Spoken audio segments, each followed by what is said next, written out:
like Pinocchio. We gon' tell you the truth and nothing but the truth. Gangsta Chronicles, this is not your average show.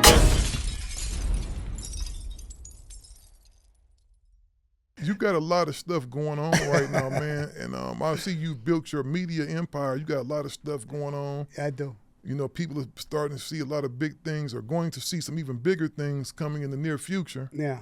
I'm excited for you, man. Yeah, thank you. I thank you so much. I'm working on a thing. They're talking about doing my scripted show. Mm-hmm. One of the hits I did, they're thinking about doing a movie with it. I'm actually in contract now, so I really can't talk about what it is, but I'm in contract with that now. They want to do a documentary about me, and so we're doing some pretty good things. Now I got, I think, 515,000 subscribers. Mm-hmm. My subscriber thing is going up. My social media is going up. So I look at that, and I'm enjoying it. You want to know the truth? I don't think I could have got a better thing to change my life and retire to than what I'm doing. I enjoy it. I'm having fun with it. Mm-hmm. I'm dealing with a lot of good people. I'm doing interviews with guys like you. I wouldn't even imagine we would probably be doing these things, but it's great.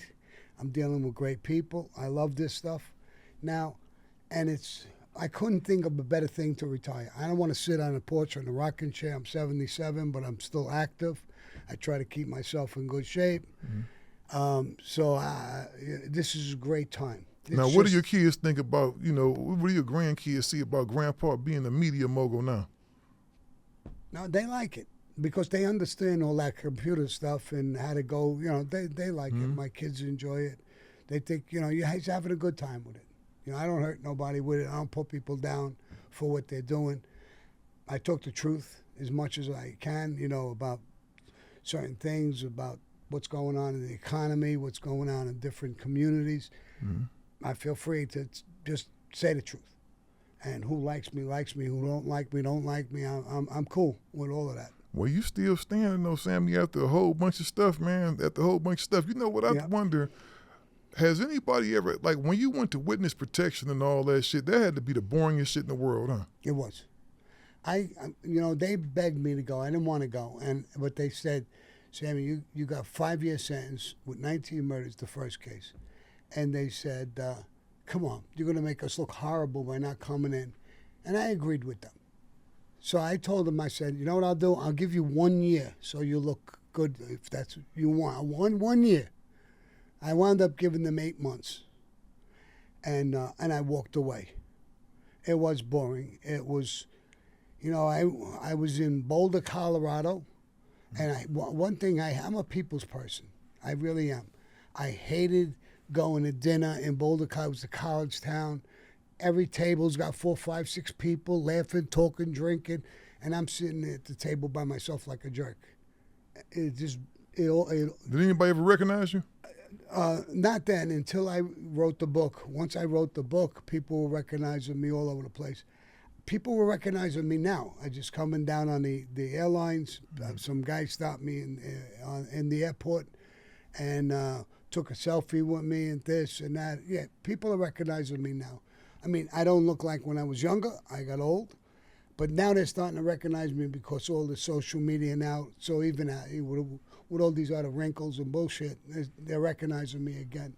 So, and I get a kick out of it. I never say no to somebody who wants to do a selfie. I feel that they're asking for that, so I do it. That's for sure. So we had a question that just came in. Are you and Michael Franzese on better terms after Mafia States of America? Yes, we are. We talked. We agreed on a lot of things. We might even we're talking about doing a show together, just me and him, with no body monitoring the show or mediator, whatever you want to call it. Mm-hmm. It's just me and him. We might talk about doing a show. But we agreed. I'm a gangster, straight out. And he's a racketeer, straight out. Now, Patrick asked me, what's the difference between a gangster and a racketeer? Mm-hmm. I said, the best way I could explain it is that a gangster is tall, big, very muscular pit bull. And a racketeer is a beautiful poodle. So Michael Franzese said, fuck you. but I get along. I joke with him, and he jokes with me.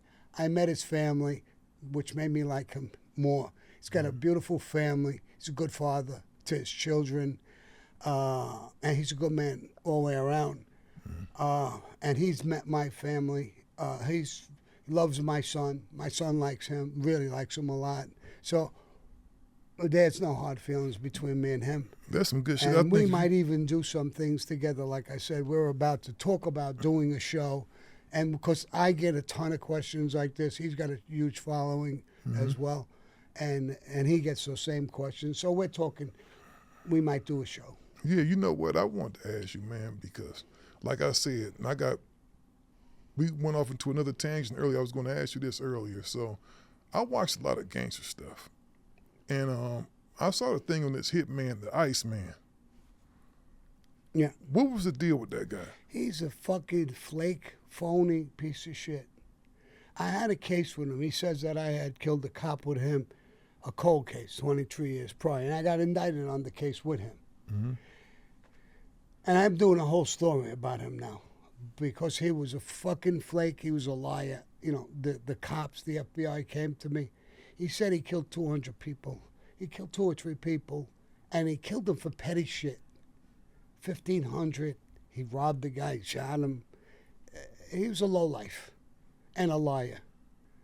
And I'm going to eventually talk about him. Mm-hmm. And, you know, and I was offered a plea out to this murder, this of a cop, cold case. And I had said no.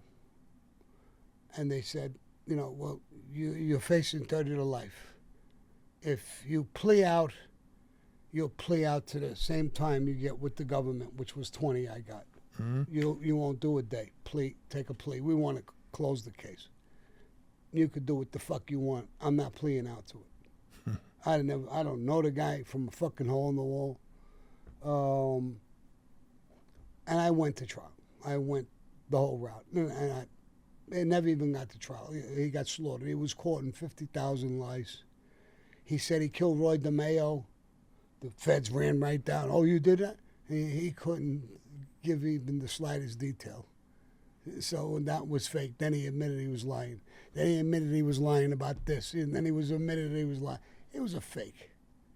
And he says he's another guy. He says he killed 200 people. He tried to make himself bigger than he was. A serial. No, 200 people. That would make him the biggest mass murderer in the country of all time, probably in the world, wouldn't it? That's why he said 200 people, because he wanted the biggest title. He was a fucking asshole, bro. Yeah, you would think you got to be a bad motherfucker to kill 200 people. Damn. Yeah. 200 people. Yeah, and he died. I'll be honest with you, I like to dig him up, bro, for old time's sake, and shoot his fucking skeleton right in the head. Sammy, what's your Instagram? On that note, man, what's your Instagram, Sammy? Excuse me? What's your Instagram? What's my Instagram? Official Sammy the Bull. Official Sammy the Bull. You guys make sure y'all go out and follow Official Sammy the Bull. Sammy, man, it's been great as always, man. I appreciate you, brother. Yeah, I appreciate you. I love you, bro. I tell you the sure. truth. I appreciate it. Anytime you need me, you know where to get me. Give me a holler. Bang, I'm your man.